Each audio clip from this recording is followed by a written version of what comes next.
안녕하세요. 오늘은 후기 인상주의에 대해서 공부해 보겠습니다. 지난번에 공부했던 신인상주의는 색채론과 빛, 그리고 현상에 대한 이론을 통해 인상주의 회화를 과학적으로 체계화하고자 하였다고 배웠었죠. 이번에 배울 후기 인상주의는 인상주의와 달리 실제로 보이는 대로 그리지 않았습니다.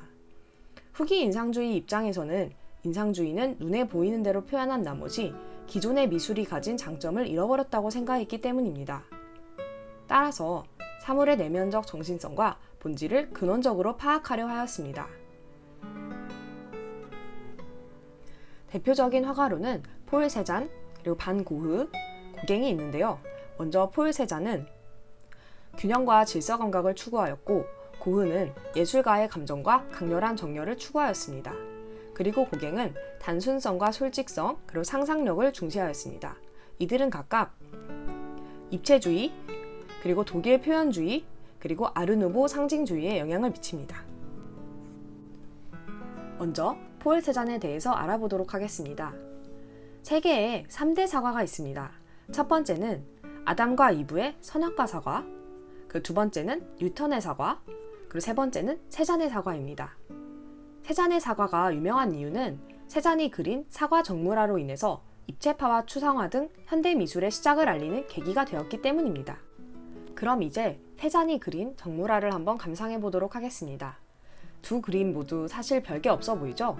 오히려 사과나 과일들이 현실적으로 묘사되지 않아서 어째서 특별한지도 알 수 없을 거예요. 하지만 볼수록 조금 어색하고 이상하지 않나요? 왜냐하면 이 두 그림은 두 가지 이상의 시점이 사용되었기 때문입니다.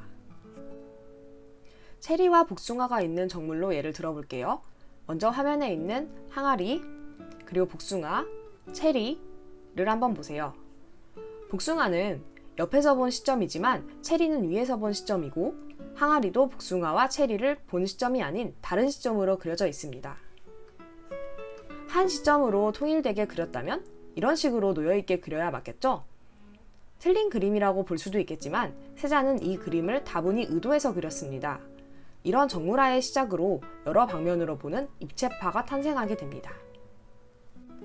세잔은 자연을 단순화된 기본적 형체로 집약해서 화면에 구축하기도 했습니다. 빛을 외면하는 대신에 물체의 형체 분석에 깊이 파고들었는데요. 자연의 본질적인 기하학 구조에 대해서 통찰하고자 노력했습니다. 그 결과 구, 그리고 원기둥, 그리고 원뿔, 이렇게 세 가지로 모든 것이 이루어져 있다는 것을 알게 됩니다.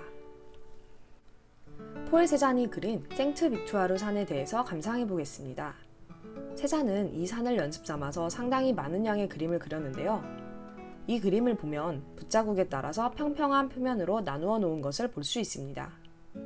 선과 색에 의해서 나타나는 원근감과 투시법을 버리고 집과 나무들을 기하학적인 면과 덩어리로 암시한 채 색 조각으로 단순화하여 표현하였습니다. 이런 붓자국을 이용한 표현은 이후 작가들에게 새로운 가능성을 주었습니다.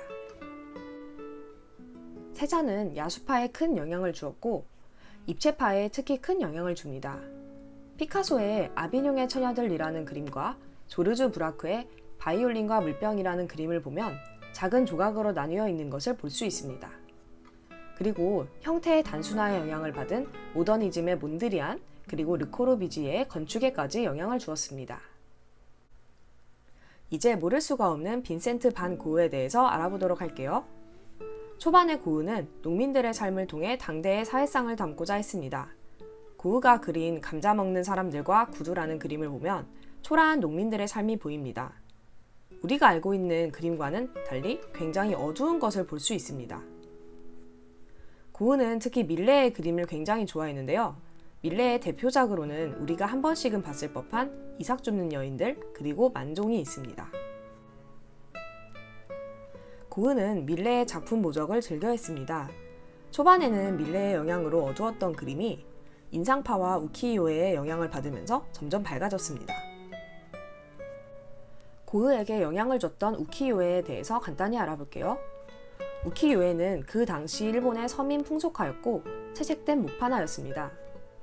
木판화였기 때문에 몇 장이나 찍어낼 수 있었고 그래서 그렇게 귀중하게 여겨지진 않았습니다. 그래서 일본의 도자기나 고급 그림들을 보호하는 포장지로 사용하곤 했어요.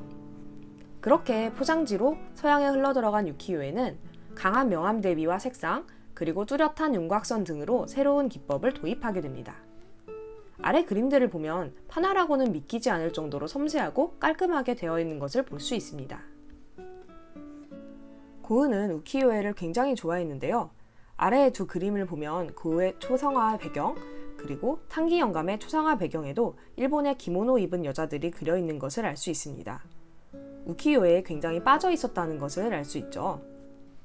인상파의 다른 화가들도 우키요에에 많은 관심을 가졌지만 고흐가 말하길 일본 작가들은 마치 조끼 단추를 채우는 것만큼이나 수월하게 잘 고른 몇 개의 선만으로 형태를 그려낸다 하면서 감탄하였고 그대로 모사하며 특별한 관심을 가졌습니다. 고흐의 유명한 작품들이 탄생한 이곳 아르르입니다. 고흐는 밝은 빛을 보고 싶어하여 프랑스 남부의 아르르라는 마을로 떠나게 됩니다. 실제로 아르르의 햇빛은 고흐의 그림을 급격하게 밝게 만들어 주었고 지금 감상하는 사진들은 고흐가 아르르에서 그린 그림들입니다. 이 그림은 너무도 유명한 고흐의 별이 빛나는 밤이라는 그림입니다. 인터넷에는 고흐가 바라본 장면이 혹시 이렇지 않았을까 하여 상상하여서 팬이 그린 그림이 돌아다니기도 합니다. 이렇게 고흐는 왜곡된 형체와 대비되는 색채를 활용한 그림들이 많습니다. 이런 그림은 정신분열증의 증거로 해석이 되기도 합니다. 고흐는 까마귀 나는 밀밭이라는 그림을 마지막으로 그리고 생을 마감했습니다. 이 그림은 실제로 비극적인 결말을 암시하는 듯 우울한 분위기가 돋보이는데요. 고흐는 생전에 그림을 단 한 작품밖에 팔지 못했던 비극적인 화가로 알려져 있습니다. 그 당시는 고흐를 인정하지 않았지만 지금은 후대에도 엄청난 영향을 미치는 화가로 존경받고 있습니다. 고흐에게 직접적으로 영향을 받은 대표적인 화가는 뭉크와 베이컨을 예로 들 수 있습니다. 유명한 그림인 뭉크의 절규 그리고 프랜시스 베이컨의 그림을 보면 깊은 고뇌가 느껴지는 듯합니다. 이들은 이미지를 왜곡하는 고흐의 방법을 이용하여 깊은 내면의 감정을 표현하려 하였습니다. 다음은 고흐의 친구이기도 했던 폴 고갱에 대해서 알아보도록 하겠습니다. 폴 고갱은 인상파가 지나치게 자연을 관찰하고 분석하는 데에만 관심을 가져서 사고의 깊고 신비스러운 곳에 도달하지 못하고 있다고 생각한 화가입니다. 고갱은 서머신 모음의 소설 달과 유펜스라는 소설의 주인공의 모티브가 된 작가이기도 합니다. 고갱의 대표적인 그림인 설교 뒤의 환상이라는 그림을 보겠습니다. 이 그림은 브르타뉴 여인들이 야곱과 천사가 싸우는 모습을 지켜보는 성스러운 환상을 표현한 것입니다. 이 그림 이후에 고갱은 프랑스의 문명화된 모습을 굉장히 싫어하였으며 문명의 손이 닿지 않는 타히티라는 섬으로 들어가서 원시적인 생활을 하며 본격적으로 상징적이고 원시적이며 초자연적인 그림들을 그리려고 노력합니다.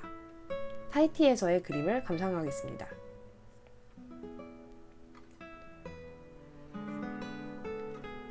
그림을 보면 굉장히 원시적인 데다가 강렬한 색상이 인상적이죠? 심지어 신의 달이라는 그림을 보면 물이라고 칠한 색도 멋대로 칠해져 있는 것을 알 수 있습니다. 이렇게 고갱은 실제 존재하는 것보다 자신의 생각과 느끼는 것으로 인한 상징을 더 중요시했다고 볼 수 있습니다.